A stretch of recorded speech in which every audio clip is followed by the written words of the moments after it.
Are we good? You guys want to start? Go ahead, Jordan. Sean, with all of your backs active and ready to go for this game, what is the importance of having those guys available against the specific things this other team likes to do? And also, what does the carry share look like in your mind in terms of how healthy each guy is? Yeah, so it's great to be able to have all three of those guys up, Jordan. In a lot of instances, how the game unfolds will dictate and determine how those guys are utilized, but you do have your full arsenal and a lot of different things that we can activate, as do they defensively. So it'd be a great challenge, but there's tremendous confidence that we have in Sony, Cam, and Daryl to be able to execute at a high level behind Thomas's leadership. So much about the quiet mind. How difficult? What are the challenges between now and the next kind of 48 hours? Yeah, I think in a lot of instances, it's trusting your process, trusting the preparation, and just being able to just stay nice and still. There's a long, guys are excited, and we want that. But we want to make sure that we expend our energy the right way, use every minute that we have to allow ourselves to play with that quieted mind, and that's what these guys have done. And there's tremendous confidence because the way that our leaders and our players have really attacked the last couple weeks, and I'm excited to watch them go compete on Sunday. Coach, how important is it to have normalcy or some type of sense of normalcy as you guys enter in and get closer to Super Bowl? I think it's really helpful, Nick, to be able to have that normalcy, but I also think it is good to acknowledge that this is a great opportunity in a really big game. I know it's not too big for any of our players. We know what a great challenge it's going to be, but that's why you get into this. You love to be able to go compete, and I want our guys to be able to go cut it loose and play to the best of their ability and let it all hang out, and that's all we can do. And it is helpful to be able to be at home. There's a lot of things that do feel normal, but the Super Bowl is a great opportunity. You want to embrace, all the great things that come with that as well. Hey, Sean, are Sebastian Joseph Day or Robert Rochelle going to play in the Super Bowl? Sebastian is a guy that we're going to end up activating from IR, as well as Darrell Henderson. You've spoken so highly of Big Wit. What was it like to see him win the Man of the Year, and what did you think of his speech? Phenomenal speech. When you watch that highlight, you just are reminded of all the things that he's done that epitomize the selflessness, the great leader that he is. You talk about using your platform for the right ways to really invest and to give it back. And I can't say enough about what he's meant to me personally as a coach and as a person. And I'm so grateful for him. He's been such an instrumental part of everything that's been right about the Rams for the last 5 years. Love him so much. And I think, both he and Cooper couldn't have represented the Rams any better last night. It was really special. Hi. Your voice sounds a little better than the other day. Feels great. But you're still a little raspy. I wondered. This is permanent voice. It is? Okay, because I wondered if you'd been tested for COVID, or has anybody on the team shown any symptoms? Is that an issue? No COVID here. Everybody's in good shape. I just have the DJ FM radio voice going right now. And so I'm feeling good. I felt good all along. My voice is coming back, and as long as the players can hear me, and it's good to be able to be nice and still. So I'll try to keep how much talking I'm doing to a minimum, which is a challenge, but I'm feeling great, and so is our rest of our team. Sean, the theme has been all week to keep it regular. You guys had to make those adjustments, going to the Rose Bowl, now you're back here. In terms of now a full week, almost, we'll include tomorrow, week of practice, how would you describe the way you guys performed leading into the Super Bowl? I think they did a great job with the preparation, Diana. I've been really pleased with just the way that our team has approached it. I think we always talk about striking that perfect balance between having urgency but also enjoying the preparation and the process. I think these guys have done a great job really taking that ownership. And while it is nice to have some normalcy, I think it is good to acknowledge this is a big game, and we want to be able to embrace that. It was great to be able to go to the Rose Bowl, get a great practice in, finished up our preparation the right way today, and then it's just kind of tightening things up for the next 48 hours or so. For you personally, emotionally right now, does this feel different for you than it did? I think so, because of the experience, because of the confidence that I have in our ability to be able to go execute, but also the respect I have for the opponent. Experience gives you, an opportunity to feel a little bit more confident and comfortable in these settings. But I'm excited for these players to go do their thing. Sean, Thank you. Both of these teams have sort of tested how multiple they can be. Some of that, the things we saw from the Bengals in the postseason, and then also you guys rebuilding your offense in a lot of different ways. So what have you learned over the last couple of years, and especially this year, trying those new things, about the importance of being able to adjust when you don't immediately have the answer to the problem? Yeah, I think really you kind of answered it with a great question, Jordan.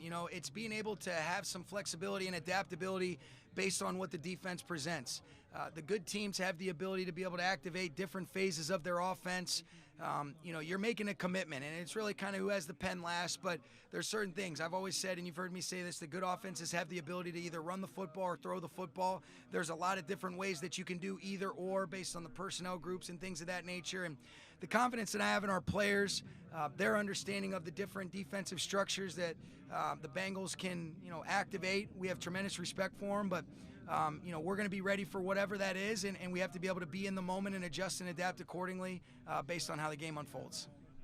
Coach, along those lines, how are you? Good to see you again. Good to see you, Jim.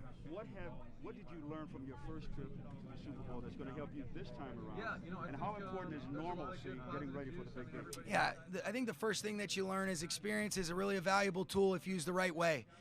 How you utilize the 2 weeks to the best of your ability, how you demonstrate a little bit more flexibility and adaptability within the framework of the game. And I think anytime that you approach things intentionally where you try to use every experience as a learning op, whether it be good or bad, you're going to get better. I always talk to our players about you either get better or you get worse. You never stay the same. I'd like to think that the way that we've worked as a coaching staff, I know the way that our players have worked, we've gotten better since then. But it's about playing our best football in that 3.5-hour window. We know what a great team the Bengals are. I have tremendous confidence in our guys and want them to go play to the best of their ability and have no regrets, and that's exactly what we're going to do. I think it's helpful, to minimize the travel, some of those things. But once that ball's kicked off, it's about playing football, being in the moment, and enjoying it. Sean, what about Tyler Higbee and Joe Noteboom's status? How are they looking right now? Yeah, it's those guys are both doubtful right now. I'll get you next. Sean, you're so competitive. How long did it take you to put to bed that loss against the Patriots 3 years ago? Yeah, I don't know if you ever really put a timetable on it. I think what you try to do is you try to learn from it and keep it moving. You always try to, previous experiences always stick with you, but they don't allow you. I'm never going to allow something like that to inhibit your ability to move forward. You can't let it paralyze you in that regard. You use it as a learning op, and that's exactly what I've done. A timetable when you get over it, usually it's about when you get your next opportunity to compete, so those sit with you a little bit longer, but I'm not going to be somebody that ever dwells on things that don't go my way. I'm going to try to look inward about how we can be better, how I can be better for our team, and that's the most important thing to me. Did this game, has it not gotten here fast enough for you? Yeah, it's going to kick off at Sunday at 3:30, and so I worry about the things that we can control. I do think it's important to be in the moment, maximize all the time you have without overthinking things, and I think our guys have done a great job with that, and we're going to be smart with the next 48 or whatever time it is right now, 50 hours that we've got until we're kicking off. Super Bowl. The last season that you went to the Super Bowl kind of mirrors this one, losing a top receiving threat, sort of regular season slump, a comeback in the NFC Championship. Are there experiences and lessons that you took from that season as a whole and really applied to this year? Yeah, no question. I think any team that gets themselves in a position to be here, usually there's some form of adversity where they have to demonstrate that resilience, that mental toughness, that physical toughness. Both teams have done that. What I really like about this team, this is one of the best teams I've been around in terms of veteran leadership, true player ownership and autonomy, and a lot of that is reflected by the guys that you see that are here right now. I feel really fortunate to be able to go to work with these guys every day and looking forward to watching them attack this op on Sunday.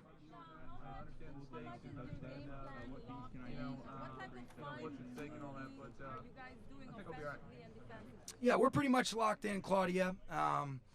It was really we tried to get the majority of it in last week, and then there was a couple situational things that we tightened up. Even today, there was a couple good things that came up in practice where we'll tweak and alter, but for the most part, it's finalized. We're not going to be adding anything. It's about really just tightening and trimming, making sure the players feel good, and then being ready to adjust and adapt if necessary. Franchise started here and then, left and then came back.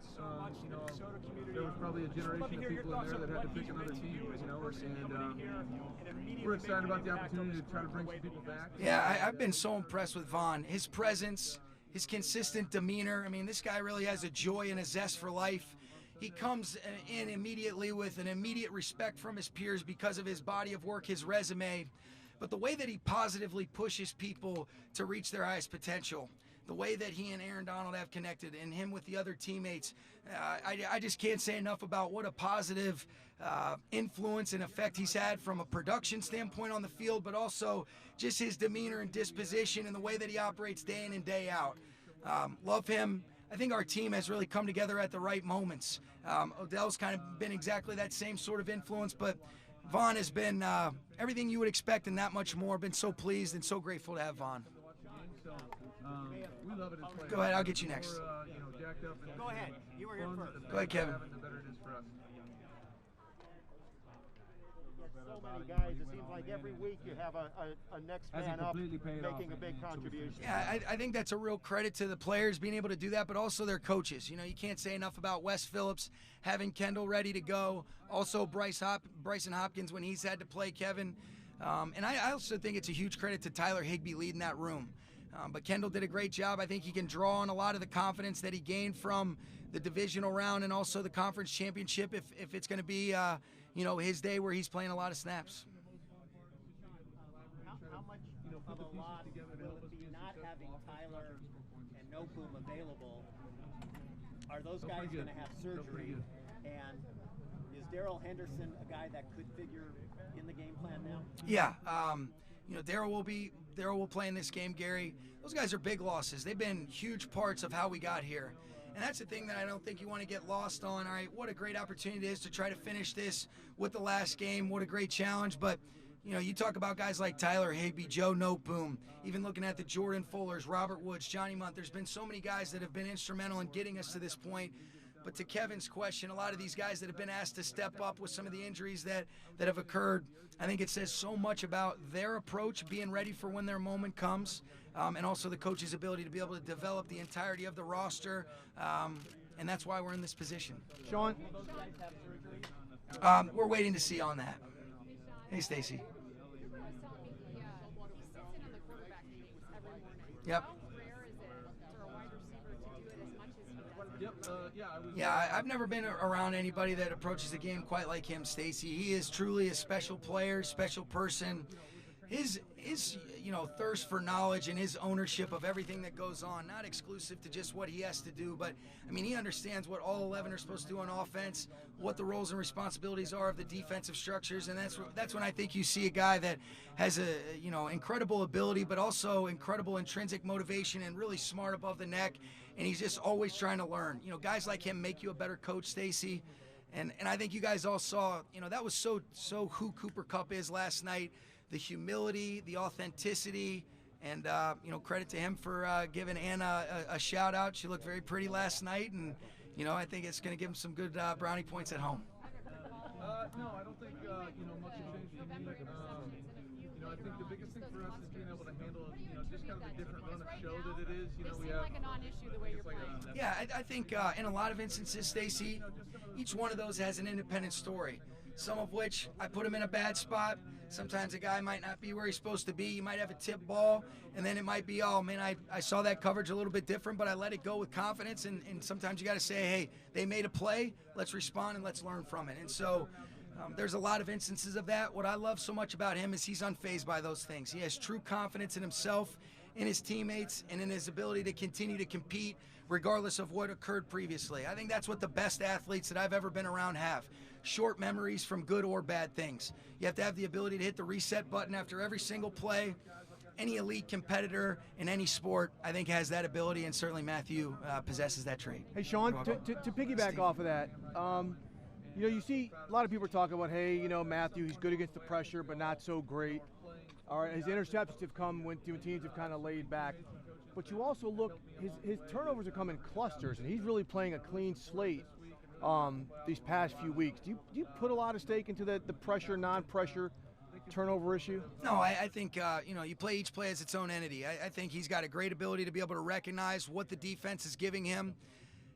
And we could go back and we could really talk about each of those isolated plays. But, the quarterback position, there's inevitably an occupational hazard that if you're going to be a competitor that's going to let stuff rip in timing and on rhythm, sometimes there's going to be tips. There's a lot that goes into it. I look at it similar to sacks. Offensive linemen unfairly get, kind of pegged with if we give up sacks. That's not always the case, and it goes the same thing with the quarterback and interceptions. Football is the ultimate team sport.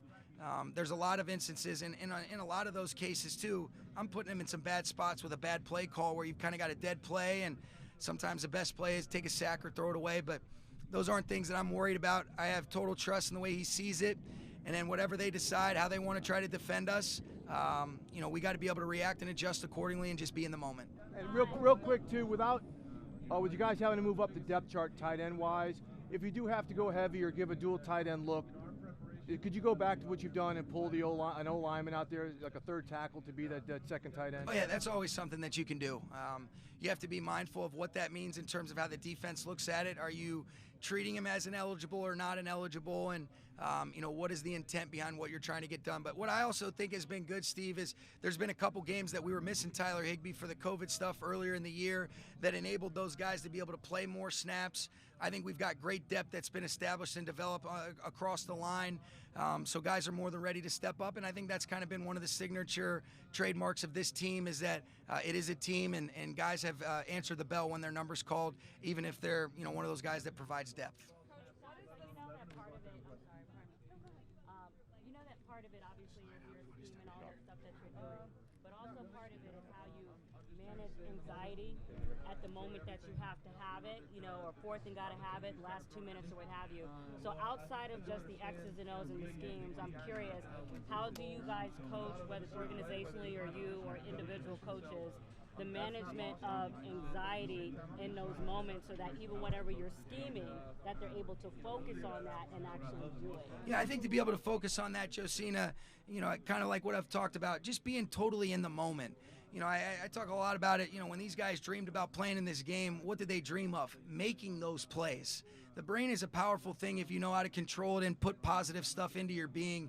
And then you can also trust the preparation that you had for the last couple weeks and confidence that we have in them, that they have in themselves and their teammates. And I think it's always about reminding yourself, all right, what is the best way that each of our players and coaches can hit that reset button to be totally in the moment? And I think that's what the best do. I think that's what a lot of our guys naturally do. There is something special about a lot of these players that have enabled us to be in this game because they're innately wired, where they're genuinely secure in themselves. They want the opportunity to make those plays in those crunch time moments. And I think we have guys that are wired innately that way, but you also want to be able to remind them of that, and myself and our coaches included. Coach, what does the support of Marist mean to you? And I know that a couple of your former teammates you've kind of brought along for the ride.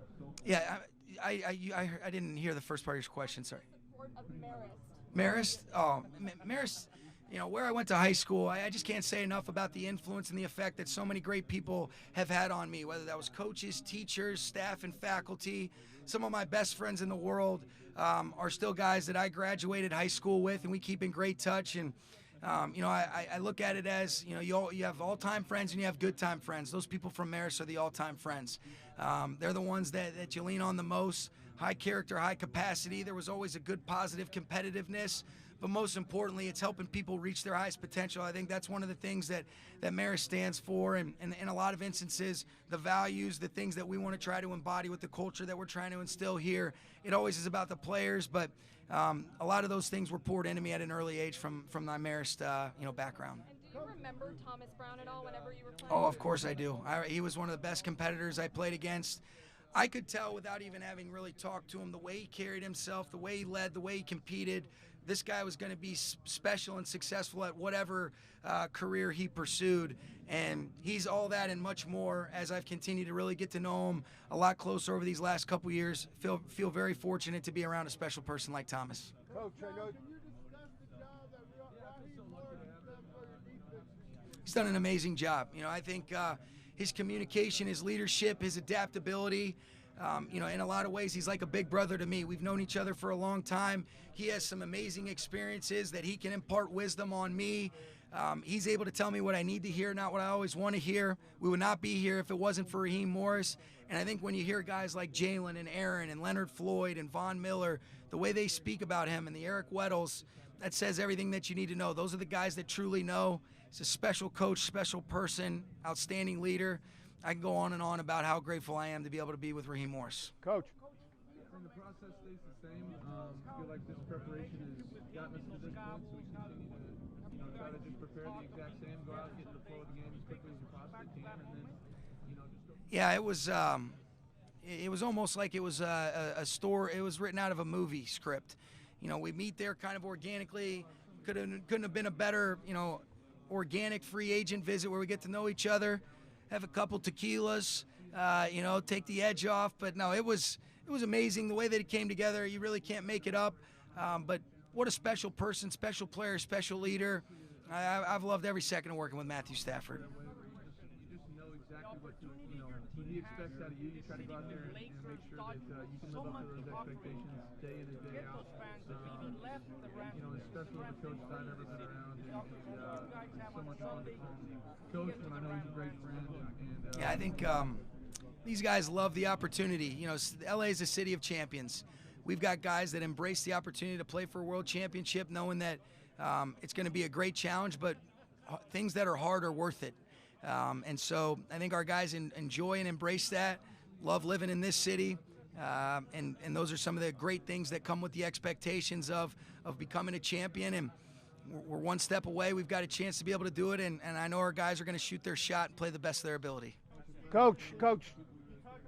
I'll get you next. You talk about being a city of champions. It's got a rich history of championship coaches, Phil Jackson, Tommy Lasorda. Is your legacy or the thought of how you stack up against those coaches in the future ever in your head? No, I think what's re-energized me and what's good to just remind yourself, why did you get into this? It's to pour into these players, to work with coaches you really care about. I think there's a difference between having a purpose and a passion. My purpose is try to help these players, and I think that's what makes this team so special is they want it more for other people than they do themselves. I know that's how we feel as coaches. That's how I feel, and I'm not naive to the fact that there's no chance we're in this situation if we don't have great players that have really done an excellent job of making those plays in the crunch time moments. Want to make sure that I do my part of trying to make good decisions, nice even-keeled demeanor and disposition, but this is a player's game. I'm looking forward to watching them go do their thing and try to help in any way I can. Coach, Yep. I know you guys are very competitive amongst other coaches, especially in the division, Yeah. but I know you also have a fraternity of friends amongst that. Can you talk a little bit about your relationship with Cliff Kingsbury? Yeah, Cliff is a great coach, tremendous respect. I've really appreciated and enjoyed watching what he's done over the last 3 years. I think a great credit to him is they've gotten better each of the last 3 years. It's so difficult to win in this league. There's been a lot of turnover with their roster, but I think Cliff does an excellent job putting guys in the right spots. I think he's a steady leader. He's a great person as well, and I think that's why you see his players respond the way they do to him. Your relationship off the field as well? You guys kind of hang out, do things together? Oh yeah, we like to. We enjoy. Sometimes if he's coming out here, he's a hard guy not to like. We got connected a handful of years ago when he was at Texas Tech, and we have some mutual friends, and so a lot of similar interests. So he's a fun guy to be around for sure. Do you believe in home turf advantage at SoFi since the NFC Championship was a little heavier on the opposing team side? Yeah, I think we've had a great home atmosphere. Mr. Kroenke's done a phenomenal job building that stadium, and I think the fans have really shown out. Credit to the Niners, but I thought our fans were excellent in that conference championship game as well. I'll be interested to see exactly what the dynamic is in the Super Bowl, even though it's our home field, we're the away team. So there's a lot of things that we'll see and we'll be able to adjust to accordingly, but I think there is some comfort in the familiarity and looking forward to seeing as many Rams fans as possible for us. Speaking about the NFC Championship, the 49ers have been a team that have given the Rams kind of difficulty throughout the years. Can you just talk about what you guys did differently to really overcome that and get to the Super Bowl? Yeah, I think number one, they're a great football team. That's the first thing, and they did a good job. There's been a lot of tight games, and I think it comes down to making those plays in those situations in crunch time. They did a good job when we played them at the end of the year, and I think our guys found a way to be at their best when their best was required. I talk about competitive greatness and reverence to Coach Wooden all the time, and I think that's what our guys displayed. You go down 17-7, nobody flinched, nobody blinked. Guys made the plays, defense made the stops, and then when we end up taking a 3-point lead, to watch our defense really, stop them immediately, and then to be able to have Aaron force a turnover, T. Howard to finish it off, it was special, and might need a couple plays like that to finish the deal this week. Sean, your guys have been on a big stage. I'll get you next. Your guys have been on this big stage before, but never this magnitude. Billions around the world. Have you had a special conversation about trying to, just stay in the moment, not try to do, trying to do too much or anything like that? Yeah, absolutely. I think that's a key message. I think you also want to embrace, those good butterflies that you have. I've heard it said before. I know I didn't make it up, but I agree. I think pressure's a privilege. But what I also talk about is, if you really think about what is pressure to me, I think pressure is asking people to do things they're not capable of doing. That's not the case. Our guys don't have to make stuff up, We want them to play to their best of their ability, one snap at a time, one moment at a time, be able to respond from both the good and the bad. And then once the game's kicked off, there's a lot of other things that are so special. But once the game's kicked off, be totally present, lock in, enjoy it. But let's go play, do something that these guys have done, their whole lives, and enjoy the moment that has been earned. And let's go see what happens. Does the longer pregame or even the halftime show, the length of that, does that alter anything in the locker room? Yeah, it's a great balance.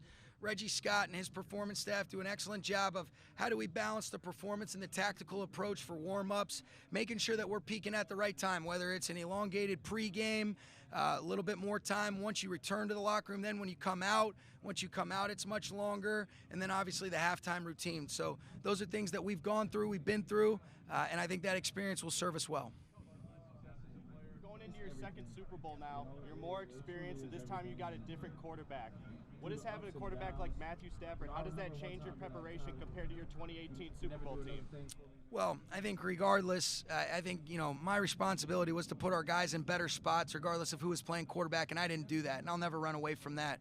I had a lot of confidence in Jared Goff. I have a lot of confidence in Matthew. I think Matthew's experience, he's one of the smartest players I've ever been around. The ownership, the autonomy, the way that he pushes me as a coach, the way that he's able to solve problems, even before sometimes I'm mentioning something, it does give you so much confidence to be able to say, hey, we have tremendous confidence to put the game in his hands, but also know he can trust the other 10 teammates around him, and let's just play each play as its own entity. But he's a huge reason why we're here. I know we would not be in this game if it wasn't for him and a lot of our special players, and I expect him to play well and play within himself.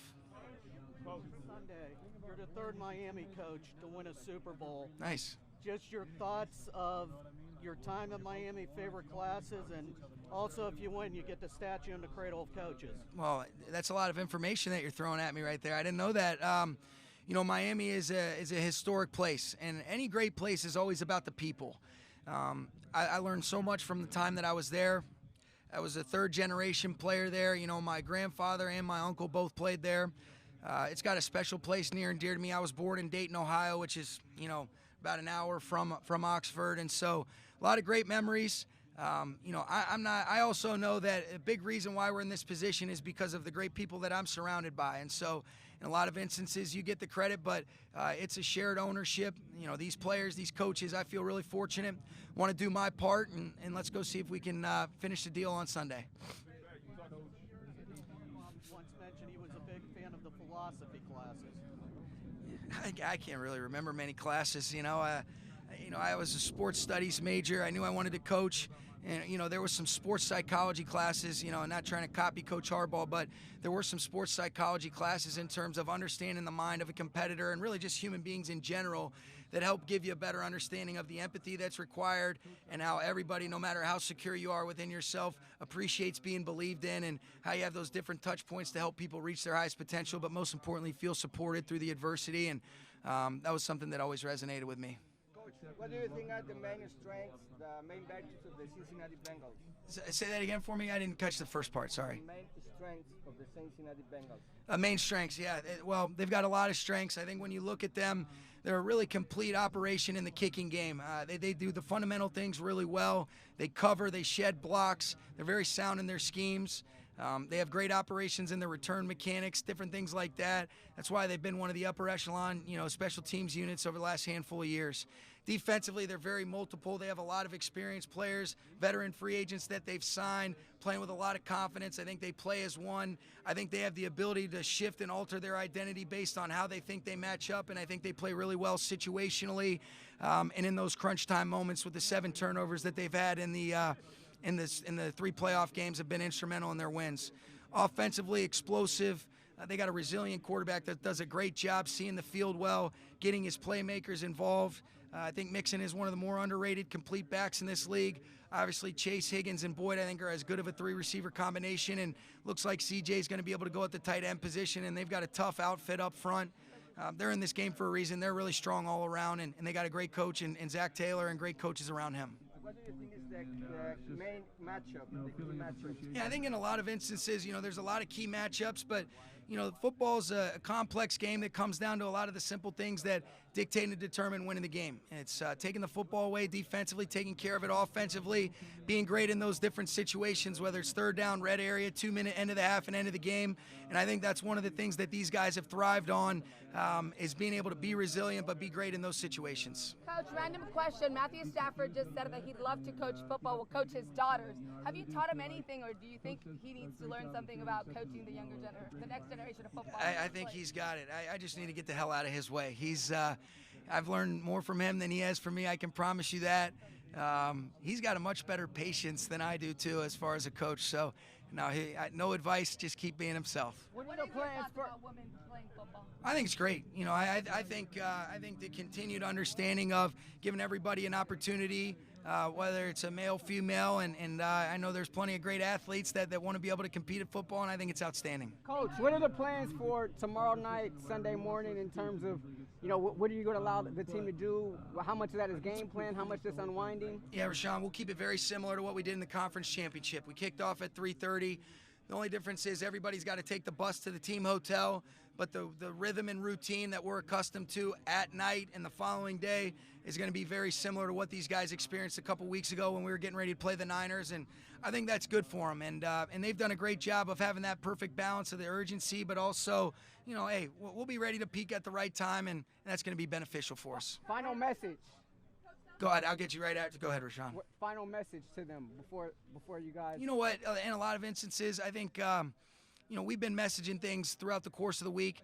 I want them to be themselves, enjoy the moment, play to the best of their ability. But sometimes the best things come out where it's just off your heart and you're talking to the guys. And in a lot of instances, what's special about this team, Rashawn, they kind of message it themselves. This is a player-led group. Sometimes the best thing you can do as a coach is pull back and let them go ahead and lead the way. And I've loved every second of that.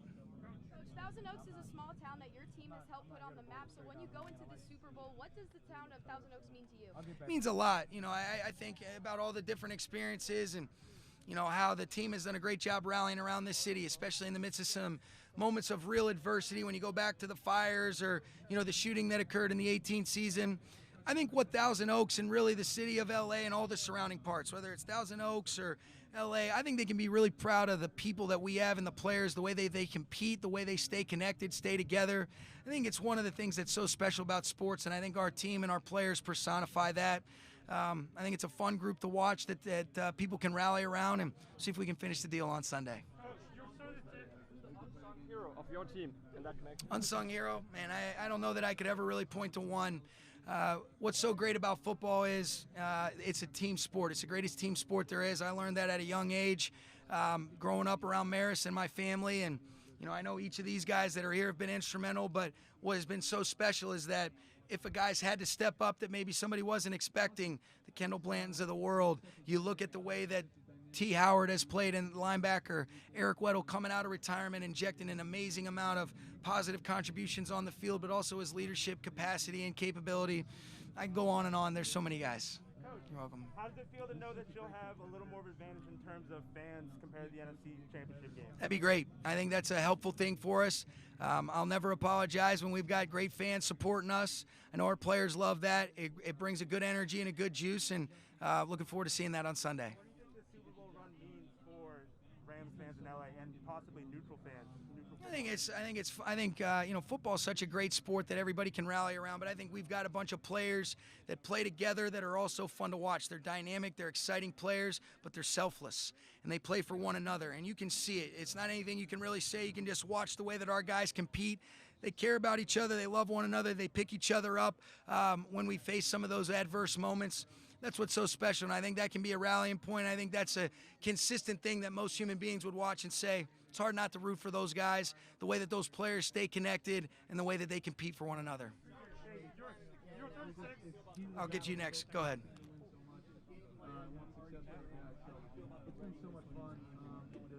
Yeah, I feel really good. They've done an excellent job. There's a couple things that we want to just tighten up. We'll bring them back in tomorrow, tighten up the screws from anything that occurred at practice.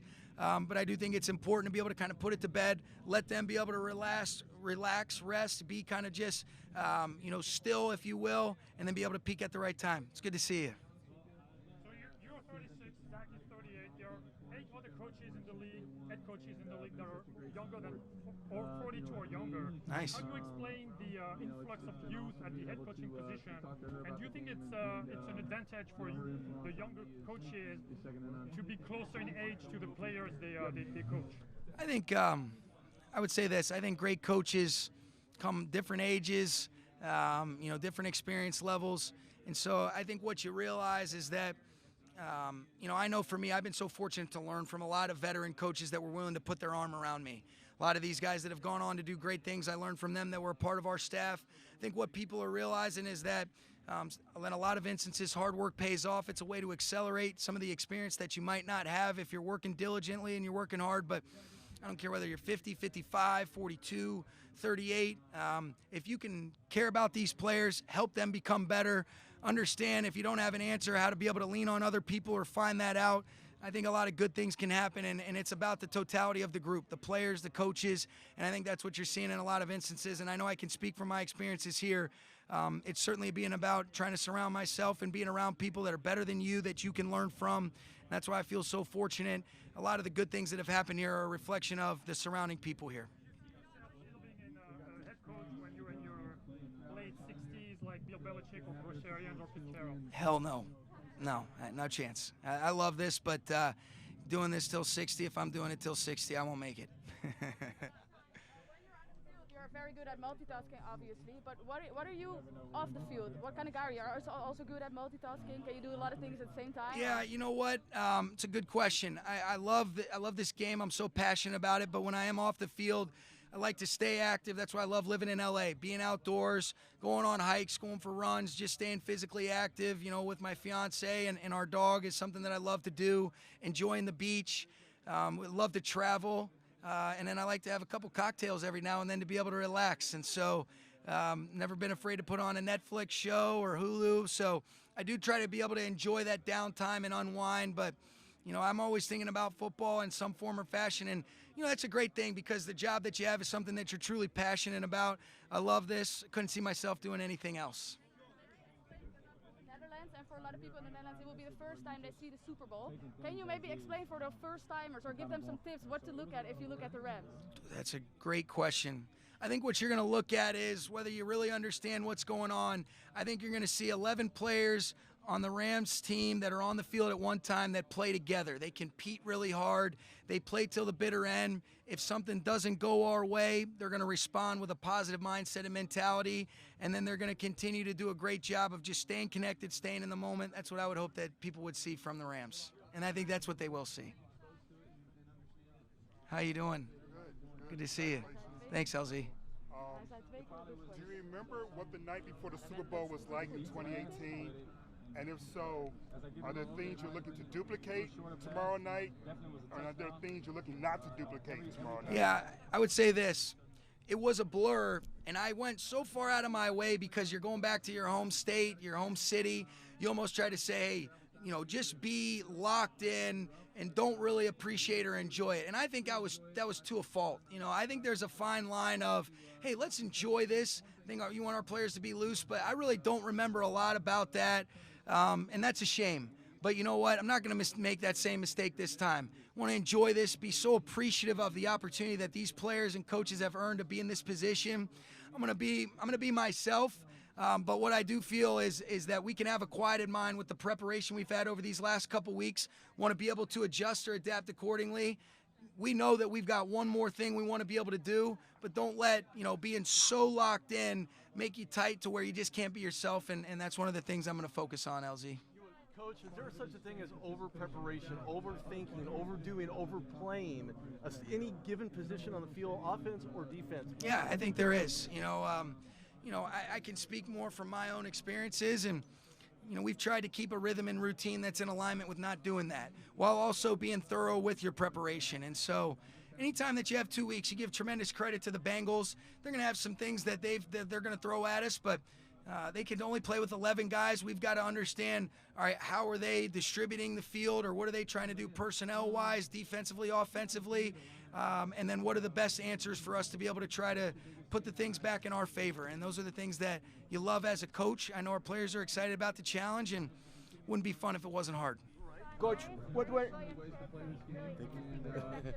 what it was like to be on the scout team, challenging your offense and sort of your system, as you guys were trying to figure out what you needed to be next after that first Super Bowl run. A lot of your guys on the roster are young guys who have sort of at one point or another maybe played in a similar role that Darius was describing. I think the biggest thing what was their value when you're running those sessions or you're viewing those sessions in pushing you guys forward in that way? You asked about Darius Williams? And all those guys. Yeah. I'll tell you what, I think it's to our benefit to have those guys really compete. And when you have the right guys like a Darius Williams, you know, Nick Scott was like that for us a couple years ago. That, you know, Grant Haley's like that to me right now, Justin Lawler. You know, there's a lot of guys that you really trust. Double D's been that way. There's a lot of guys that if you trust that they see the game through the right lens and they understand how to be able to contextualize, all right, what are they being asked within the framework of this defensive system? Is this a problem? I rely on those guys in a lot of instances because it doesn't do us any good if we're going to say, hey, just play this route, bite on it, you know, and then you might feel good in practice. But if it's not going to unfold like that in the game, we're not doing anybody any favors. And so that's been a huge part of it. That's been something that I think I've really watched enjoy come to life over these last couple years, is being able to, you know, have that player ownership that we talk about, but also when you have the right guys that understand how to give you the valuable feedback, they affect and influence a lot of the things that we try to do on both sides of the ball. And that's where John Wofford and Bryce Perkins have been immensely valuable to our defense in that same manner. Coach, as much as you enjoy rallying groups of people like this, why can't you coach into your 60s? I mean, like Pete Carroll. I mean, I joke about it. I think here's what I would tell you, Gary. You know, I love this so much, you know, that it's such a passion. But I also know that what I've seen from some of my closest friends, whether it's coaches or even some of our players, you know, I'm going to be married this summer, want to have a family, and I think being able to find that balance, but also be able to give the time necessary. And, you know, I've always had a dream about being able to be a father, and I can't predict the future. You know, I jokingly say that. I don't really know. You know I love football, and I'm so invested in this thing, and I'm in the moment right now. But at some point, too, if you said, what do you want to be able to do? I want to be able to have a family, and I want to be able to spend time with them. And I also know how much time is taken away during these months of the year. And I saw that growing up. You know, my dad, I think, would have been an unbelievable coach. He's been one of the best leaders I've ever been around. He's had a huge impact on me. He has such a special relationship with my grandpa, who was a coach and in personnel. But one of the things that prevented him from getting into coaching was, man, I had such a great relationship, but my dad missed out on a lot of the things and didn't want to do that with me and my little brother. And so I always remembered that, and at some point want to be able to have a family. And so that's why I say that. But shit, you'll probably be talking to me when I'm 61 doing this stuff. Who knows? Coach, What advice would you give to someone like me or other young coaches who want to sit where you're sitting right now? Yeah, I think number one, meet as many people as you can. Continue to just strive to gain knowledge, to surround yourself with people that are willing to impart that knowledge on you. I almost pinch myself because I know the only reason that I'm sitting here right now is because the legacy that my grandfather established with the way he treated people. He earned it the hard way, high school, college, then got into the professional level. I would never have gotten the opportunities that I did when I finished playing college ball. I get a chance to get right on John Gruden's staff at the Tampa Bay Bucks if it wasn't for the legacy that my grandfather established. So those are things that I was very fortunate and blessed for. And now you want to work hard to take advantage of that. But most importantly, it's about trying to align yourself with the right people, using all the different platforms and avenues to take advantage of gaining that knowledge, whether it's coaching clinics, getting to meet people, and you'll find the right people that are willing to be able to invest, and sometimes it's about getting the right break. Coach, which have been... Coach, is this obviously not your first time around at so Super impressed Bowl? by what Is there anything you learned from that first appearance that you have taken into this I think back to myself as a rookie. Yeah, there's a lot of things. I think the most important things are how you allocate the 2 weeks of preparation and how you want to be able to balance, having thorough game plans that put your players in the right spot, but also understand that there's got to be a need and a willingness to adjust and adapt if that's what the game dictates. And so tremendous confidence in our players, and those are some of the things that stand out. Coach, which have been the main learnings from the last Super Bowl? Main learning? Kind of some of the things that I was talking about, better ways to allocate the 2 weeks, trusting the players, being in the moment, being able to adjust and adapt accordingly. a lot of the things that have helped us be successful over the last couple of years, and making sure that you try to do the best thing you can as a coach, being steady, being even-keeled, and putting the players in the right spots with some of the decisions that you're able to make. Okay. Thank you, guys. Thank you.